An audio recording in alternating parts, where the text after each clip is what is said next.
Bir yostiqda bir umr. Muallif Jamoliddin Yazijiy.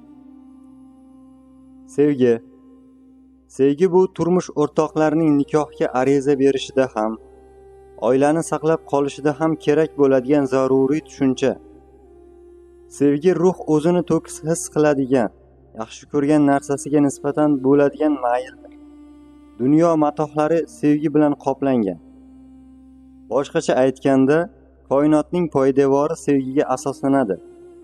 Alloh taolo bizlarni mehr-muhabbat ila yaratdi va bu boy ne'matdan o'zi, shuningdek yaqinlar rozilik uchun foydalanishimizni istadi. Biz sarflagan sari ko'payib boruvchi cheksiz va boy mehr xazinamizdan turmush o'rtog'imiz, farzandlarimiz va qarindoshlarimiz, keyin esa boshqa insonlar bahra olishga loyiqdirlar. Sevgi bizning oilaviy baxtimiz quvvat oladigan asosiy buloqdir. Agar bu buloq berkilib qolsa, oilaviy baxtimiz ham tahlika ostida qoladi. Shu sababdan sevgan bardosh beradi degan naqlga ko'ra, yaqinlarimizning ayrim salbiy tomonlariga e'tibor bermay, ularga chidashimiz kerak. Zamonaviy hayotda odamlar tezda sevuvchilarni topadilar, lekin biz ular uzoq vaqt oshiq bo'lib qololmasligini ko'ramiz. Muhabbatda abadiy bo'lish uchun unga muqaddaslikni nisbat berish, ayolimizni sevish, unga mehr bilan qarash kerak. Ayol eridan doimiy mehr va e'tibor kutadi. Kezi kelganda u ham xuddi shunday javob beradi, hatto undan ham ko'proq. Shu tarzda sevgi gullab yashnashi, mustahkamlanishi va yoyilishi uchun imkon beradi.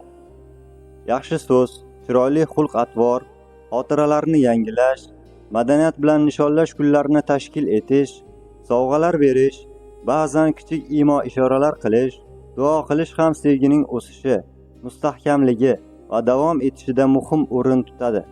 Biz osoyishta va baxtli hayot kechirishimiz uchun sevgimiz kerak bo'lsa, jannatgacha yetib borishimiz va u yerda birga bo'lishimiz uchun duoda bo'lmoqligimiz lozimdir. Hurmat. Sevgi juftliklar o'rtasidagi sog'lom munosabatlar uchun zarur, lekin hurmat uning kuchsizlanib qolmasligi, tugamasligi va qadrsizlanmasligi uchun ham kerak.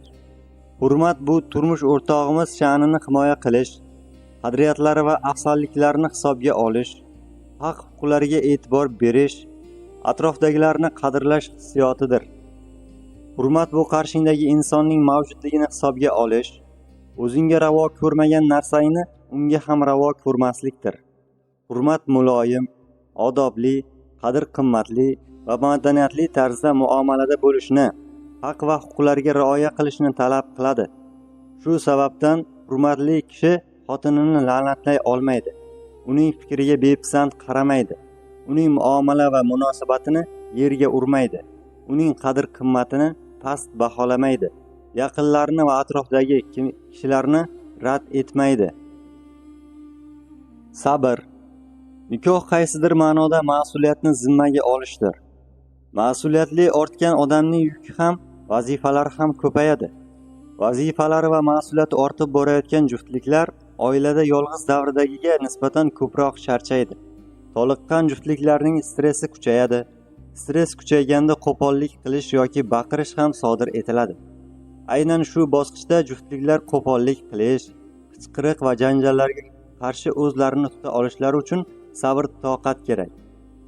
Sabr bu turmush o'rtoqlar bilan birga ba'zi salbiy so'zlar va xatti-harakatlarini xotirjam, tushunib, ta'sirlanmasdan qarshi olgani singari juftlar bir-birlarining xohish istaklarini bajara olmaydigan holatlarda ham ko'rsatilishi kerak bo'lgan muhim fazilatdir. Bu go'zal fazilatni ular bir-biriga ko'rsatganlari kabi yaqinlariga ham albatta izhor qilishlari kerak. Masalan, xotinining ortiqcha gapiga sabr qilgan kishi onasining so'zlariga ham toqat qilmog'i kerak. Shuni unutmaslik lozimki, bunday yo'l tutgan kishi Alloh taolo nazdida katta ajrga erishadi. Darhaqiqat, suyukli payg'ambarimiz alayhissalom shunday marhamat qiladilar. Badjahl erining azobiga sabr qilgan ayolga Alloh taolo tomonidan Fir'avnning xotini Hazrati Osiyoga berilgan mukofotning o'xshashi beriladi. Buning aksi bo'lgan badjahl ayoliga sabr qilgan erkakka ham xuddi shunday. Dardlar ichida azoblansa-da, shikoyat qilmay sabr qilgan Ayyub alayhissalomga berilgan savobning misli beriladi.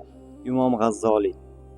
Nikohda ayniqsa juftliklar bir-birini bilishga harakat qilgan birinchi yillarda ba'zi salbiy holatlar, ko'ngilsizliklar, moliyaviy qiyinchiliklarga duch kelib, atrof-muhit bosimini boshdan kechirishlari mumkin. Ularni sabr bilan yengish kerak. Hatto eng ideal xonadonda ham qandaydir kamchiliklar va salbiy tomonlar bo'lishi mumkin. Ularni tabiiy qabul qilish va sabr toqat bilan yengish zarur. Sadoqat. Sadoqat bu xotinning so'zida va ishida rostgo'y, bir-biriga ishonch bilan to'la bo'lishini anglatadi. Sadoqat tuyg'usi turmush o'rtog'ining jismi jussasi, fe'l-atvori, qaddi-qomati, kuchi, topgan tutganidan rozi bo'lish va unga qanoat qilish, boshqa narsalar izlamaslik va uning holatidan mamnun bo'lish demakdir. Turmush juftingizning holatidan norozi bo'lish va bevafolik qilishga sabab bo'lgan narsa o'zgalarning go'zalligidan foydalanish, ochko'zligi, boshqalardagi narsalarga qiziqish, pul yoki boshqa manfaat aldanish, firib berilishi bo'lishi mumkin. Ularning barchasi pirovardida aldanish yoki aldashni ifodalaydi. Aldash esa nomussizlik, sabrsizlik, vafosizlik, xullas Alloh bergan narsaga rozi bo'lmaslik, noshukrlikdir. Sadoqatning teskarisi xiyonatdir. Bu sifat bir insonning jufti bo'lgan kishiga va komil bir musulmonga yarashmagani uchun Qur'oni Karim uni man qilgan va sevikli payg'ambarimiz sollallohu alayhi vasallam buni munofiqlik alomati deb bilganlar. Alloh taolo Qur'oni Karimda: "Ey iymon keltirganlar, bilib turib Allohga, uning rasuliga va omonatlaringizga, bolalaringizga, ayollaringizga xiyonat qilmang." Anfol surasi 27-oyat deya buyuradi. Musulmon o'z xotiniga, boshqa odamlarga va hatto jonli va jonsiz narsalarga bo'lgan munosabatlarni ham sadoqat, rostgo'ylik, halollik va ochiqlik kabi xususiyatlarga muvofiq tuzishi kerak. Xotinlar quyidagi burchlarda ham iffatini saqlash borasida ham bir-biriga sodiq bo'lishi zarur. Ayol o'z oilasiga sadoqatli bo'lmagan erkakdan qasos olishga urinmasligi kerak. Chunki alal oqibat fe'l-atvoriga, ahvoliga yarasha ish tutgani uchun har kimning harakati o'ziga ziyon keltiradi va har kim o'z hisobini beradi. Mas'uliyat. Mustahkam oila biz hozirgacha sanab o'tgan narsalarga qo'shimcha ravishda juftliklar mas'uliyat hissi his qilgandagina bo'ladi. Qadimgilar mas'uliyat deb atagan javobgarlik oiladagi taraflar eng avvalo o'zini tarbiyalashi, shaxsini himoya qilishi, o'z burchini anglab yetishi, majburiyatlarini ado etishi, so'ngra o'z xotiniga, eriga, farzandlariga, yosh ulug'larga, qarindosh urug'larga nisbatan qanday munosabatda bo'lishni bilishi, o'z majburiyatlarini ado etishidir. Oilada moddiy javobgarlik, ma'naviy mas'uliyatlarimiz bor. Birinchi, turar joy, oziq-ovqat, kiyim-kechak, ta'lim, qonuniy mezonlar ichida yurish, ko'ngil ochish va dam olish ehtiyojlarini qondirishdir. Ma'naviy mas'uliyat turmush o'rtog'i va oila a'zolarining ma'naviy sog'lom bo'lishi, kamoloti, madaniy saviyasi, xalq dunyosi kengayishini ta'minlash.